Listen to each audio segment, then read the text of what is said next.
अकबर बीरबल की कहानी धोखेबाज काजी। शॉर्ट हिंदी स्टोरी अब आपके लिए only on intellect for all channel पर, तो इसे लाइक, सब्सक्राइब एंड शेयर करना ना भूलें। एक बार की बात है, मुगल दरबार में बादशाह अकबर अपने दरबारियों के साथ किसी मुद्दे पर चर्चा कर रहे थे। उसी समय वहां एक किसान अपनी फरियाद लेकर आया और बोला, महाराज न्याय करो, मुझे इंसाफ चाहिए। यह सुनकर बादशाह अकबर बाले की क्या हुआ? किसान बोला, महाराज मैं एक गरीब किसान हूँ। कुछ समय पहले मेरी पत्नी का निधन हो गया और अब मैं अकेला रहता हूँ। मेरा मन किसी भी काम में नहीं लगता है, इसलिए एक दिन मैं काजी साहब के पास गया। उन्होंने मन की शांति के लिए मुझे यहाँ से काफी दूर स्थित एक दरगाह में जाने के लिए कहा। उनकी बात से प्रभावित होकर मैं दरगाह जाने के लिए तैयार हो गया, लेकिन साथ ही मुझे इतने वर्षों तक मेहनत करके कमाए सोने के सिक्कों के चोरी होने की चिंता सताने लगी।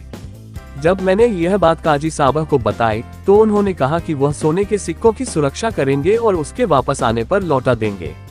इस पर मैंने सभी सिक्के एक थैली में डालकर उन्हें दे दिए। एहतियात के तौर पर काजी साहब ने मुझे थैली पर मुहर लगाने को कहा। बादशाह अकबर बाले, अच्छा तो फिर क्या हुआ? किसान ने कहा, महाराज मैंने मुहर लगाकर थैली उन्हें दे दी और दरगाह के दर्शन करने यात्रा पर चला गया। फिर जब कुछ दिनों बाद वापस आया तो काजी साहब ने थैली वापस दे दी। मैं थैली लेकर घर लौटा और उसे खोला तो उसमें सोने के सिक्कों की जगह पत्थर थे। मैंने इस बारे में काजी साहब से पूछा तो उन्होंने गुस्से में कहा कि तुम मुझ पर चोरी का इल्जाम लगाते हो। इतना कहकर उन्होंने अपने नौकरों को बुलाया और मुझे मार मार कर वहां से भगा दिया। किसान ने रोते हुए कहा, महाराज मेरे पास जमा पूंजी के नाम पर बस वही सोने के सिक्के थे, मेरे साथ न्याय करें महाराज। किसान की बात सुनकर बादशाह अकबर ने बीरबल को मामला सुलझाने के लिए कहा। बीरबल ने किसान के हाथों से थैली लेकर उसे अंदर से देखा और महाराज से थोड़ा सा समय मांगा। शहंशाह अकबर ने बीरबल को 2 दिन का समय दिया। घर जाकर बीरबल ने एक फटा हुआ कुर्ता अपने नौकर को दिया और कहा, इसे अच्छे से रफू करवा कर लाओ। नौकर कुर्ता लेकर चला गया और कुछ देर बाद उसे रफू करवा कर वापस आ गया। बीरबल कुर्ते देखकर खुश हो गए। कुर्ता इस प्रकार से रफू किया गया था कि मानो फटा ही न हो। यह देखकर बीरबल ने नौकर से उस दर्जी को बुलाकर लाने को कहा। नौकर कुछ ही देर में दर्जी को लेकर आ गया। बीरबल ने उससे कुछ पूछा और वापस भेज दिया। अगले दिन बीरबल दरबार पहुंचे और सैनिक से काजी व किसान दोनों को दरबार में लेकर आने का आदेश दिया। कुछ ही देर में सैनिक काजी व किसान को साथ ले आया। इसके बाद बीरबल ने सैनिक से दर्जी को भी बुलाने के लिए कहा।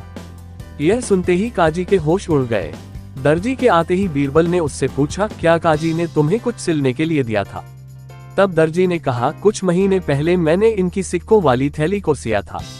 इसके बाद जब बीरबल ने जोर देकर काजी से पूछा तो उसने डर के मारे सब कुछ सच सच बता दिया। काजी ने कहा, महाराज मैं एक साथ इतने सारे सोने के सिक्के देखकर लालची हो गया था, मुझे माफ कर दो। बादशाह अकबर ने काजी को आदेश दिया कि वह किसान को उसके सोने के सिक्के लौटाए और साथ ही काजी को 1 वर्ष कारावास की सजा सुनाए। इसके बाद एक बार फिर सभी ने बीरबल की बुद्धि की भूरी भूरी प्रशंसा की। कहानी से सीख, कभी लालच नहीं करना चाहिए और न ही किसी के साथ धोखा करना चाहिए। गलत काम के बदले एक न एक दिन सजा जरूर भुगतनी पड़ती है। धन्यवाद। साथ ही यह आपका अपना चैनल है तो आप अपने चैनल को सब्सक्राइब करना ना भूलें। शुक्रिया सब्सक्राइब करने के लिए।